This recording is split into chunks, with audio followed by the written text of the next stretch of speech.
আজকে আমরা আলোচনা করব রাইট ফর্ম অফ ভার্ব নিয়ে আমরা আলোচনা করব। সাধারণত আমরা নবম দশম শ্রেণীতে অর্থাৎ এসএসসি এবং এইচএসসি দুইটাতে আমরা রাইট ফর্ম অফ ভার্ব নিয়ে অনেক পড়াশোনা করেছি, কারণ এগুলো বিভিন্ন পরীক্ষায় আসে।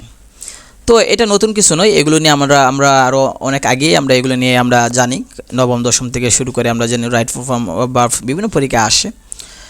তো আমরা যদি এটাকে ভালো করতে চাই তাহলে যে আমরা প্রিভিয়াসলি অর্থাৎ যে নবম দশম বা ইন্টারমিডিয়েট আমরা যে রাইট ফর্ম অফ ভার্বের যেগুলো পড়েছি যে কোনো বই থেকে ওইগুলোকে আমরা নজর দেব। তো আমরা এখানে দেখব যে এগুলো হচ্ছে গিয়ে যে জয়কলি ইংলিশ বিচিত্রা থেকে দেখব, যেটা হচ্ছে গিয়ে আপনার নির্ভর করবে সেটা হচ্ছে গিয়ে যে মানে বিভিন্ন ইউনিভার্সিটিতে আসা প্রশ্নের উপর ভিত্তি করে যে সূত্রগুলো দেওয়া আছে সেই সূত্রগুলো আমরা খেয়াল করে দেখব।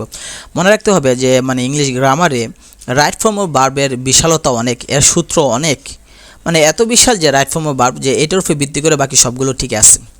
কারণ রাইট ফর্ম অফ ভার্ব ছাড়া সেন্টেন্স মেকিংটা সঠিক হয় না। এই কারণে আমাদেরকে রাইট ফর্ম অফ ভার্বে কতগুলো টার্মস আছে, যেগুলো কতগুলো সূত্র আছে যেগুলো আমাদেরকে আলোচনা করতে হবে। তো আমরা যদি রাইট ফর্ম অফ ভার্বে যদি আমরা সূত্রগুলো যদি খেয়াল করে দেখি যে important rules with previous question, অর্থাৎ বিভিন্ন ইউনিভার্সিটি বা অ্যাডমিশন টেস্টে আসা প্রশ্নের উপর ভিত্তি করে যে নিয়মগুলো আমরা এখানে দেওয়া আছে যেগুলো আছে, কারণ এদের তো সূত্র অনেক, যেগুলো দরকার সেগুলো দেওয়া আছে এখানে।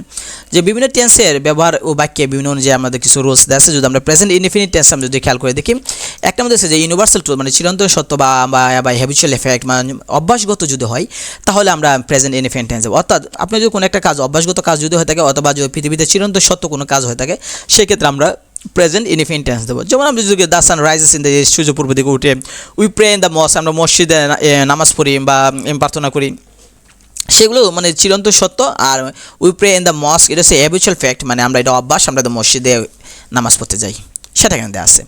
তো 2 নম্বর রুল যদি আমরা খেয়াল করি যে প্রেজেন্ট ইনডিফিনিট টেন্সের ক্ষেত্রে বাক্যে যদি থার্ড পারসন সিঙ্গুলার হয় তাহলে ভার্বের সাথে এস বা ইএস যুক্ত হয়, এটা আমরা সবাই জানি, আগে থেকে জানি এগুলো। 3 নম্বর দেওয়া আছে যে কোনো একটা সেন্টেন্সে যদি এই ওয়ার্ডগুলো যদি থাকে তাহলে আমরা বলবো যে এটা হচ্ছে প্রেজেন্ট ইনডিফিনিট টেন্স। কোনগুলো? Always, generally, everyday, often, hardly, every week, seldom, normally, every month, sometimes, occasionally, every year, still, regularly, every time, daily, usually, on. তারপর আমরা যদি কোনো একটা ডে নেম মানে কোনো একটা মানে দিনের নাম যদি on Sunday, on Monday, on Friday এরকম, ফ্রিকোয়েন্টলি, অ্যাট টাইমস, আর অন হলিডেজ, অন হলিডে, এগুলো যদি থাকে আমরা যদি দেখি তাহলে আমরা ওই সেন্টেন্সটাকে আমরা ধরে নেব যে এটা হচ্ছে প্রেজেন্ট ইনডিফিনিট টেন্স। যেমন অনেক পরীক্ষা আসছে, আপনি যদি দেখেন এখানে এক্সারসাইজগুলো যদি খেয়ে দেন যে your brother go to school regularly, তো যেহেতু রেগুলারলি আসছে তাহলে আমরা জানি যে প্রেজেন্ট ইনডিফিনিট টেন্স হবে, তাহলে ইউর ব্রাদার তাহলে কী হবে? Goes to school regularly. তো অনেকগুলো দেওয়া আছে, এই সূত্রগুলো আপনাদের খেয়াল করে রাখতে হবে, এই সূত্রগুলো মনে রাখতে হবে যে এই শব্দগুলো থাকলে প্রেজেন্ট ইনডিফিনিট টেন্স হয়। তারপর আপনি যদি খেয়াল করে দেখেন যে এখানে দেওয়া আছে নোট দেওয়া আছে always, often, seldom, still, hardly, usually বাকি সাবজেক্ট এবং প্রিন্সিপাল ভার্বের মাঝে বসে। তো এই জিনিসটা খেয়াল করতে হবে, অনেক সময় দেখা যায় যে আমরা এগুলো খেয়াল করি না যে কখন বসে, মানে যে কোনো এক জায়গায় বসে দিলে কি হয় না, হয় না।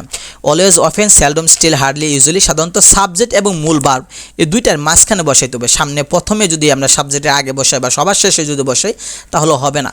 4 নম্বর বলছে ওয়ান্স, টুইস, থ্রিস, 4 টাইমস শব্দগুলো কোনো বাক্যে থাকলে সাধারণত প্রেজেন্ট ইনডিফিনিট টেন্স হয়, এগুলো আমাদের খেয়াল করতে হবে। 5 নম্বর বলছে কোনো বক্তা বা লেখকের উক্তি উদ্ধৃত করলে প্রেজেন্ট ইনডিফিনিট টেন্স হয়, মানে কোনো বক্তা ন্যারেশনের মতো যদি আমরা যে ডাইরেক্ট স্পিচ যদি হয় তাহলে আমাদেরকে অবশ্যই প্রেজেন্ট ইনডিফিনিট টেন্স দিতে হবে। তো 6 নম্বর রুল বলতেছে যে যদি until, before, when, as soon as দ্বারা সাবঅর্ডিনেট ক্লজ শুরু হয়, অর্থাৎ দুটা ক্লজ যদি থাকে এবং সাবঅর্ডিনেট ক্লজ যদি হয় মানে সাহায্যকারী যে ক্লজটা যেটা সেটা হচ্ছে যদি আনটিল বা পরাধীন ক্লজটা যেটা until, before, when, as soon as এগুলো যদি থাকে তাহলে প্রিন্সিপাল ক্লজ যেটা অর্থাৎ মূল ক্লজটা যেটা এর ভবিষ্যৎ সময় উল্লেখ থাকলে সাবঅর্ডিনেট ক্লজে প্রেজেন্ট ইনডিফিনিট টেন্স হয়, সেটা আমাদের খেয়াল করতে হবে। অর্থাৎ এগুলো যদি থাকে তাহলে আমরা সাবঅর্ডিনেট ক্লজটা আমরা কি দেব? যে প্রেজেন্ট ইনডিফিনিট টেন্স দেব। তো 7 নম্বর বলতেছে যে নিম্নের ভার্বগুলো যেগুলো আছে যে ভার্বগুলো স্টেটিভ ভার্ব হিসেবে ব্যবহৃত হয় হলে সাধারণত প্রেজেন্ট ইনডিফিনিট টেন্স বলা হয়। যেমন আছে sit, sense, feel, enjoy, appear, hear, love, believe, need, belong, এগুলো দেওয়া আছে।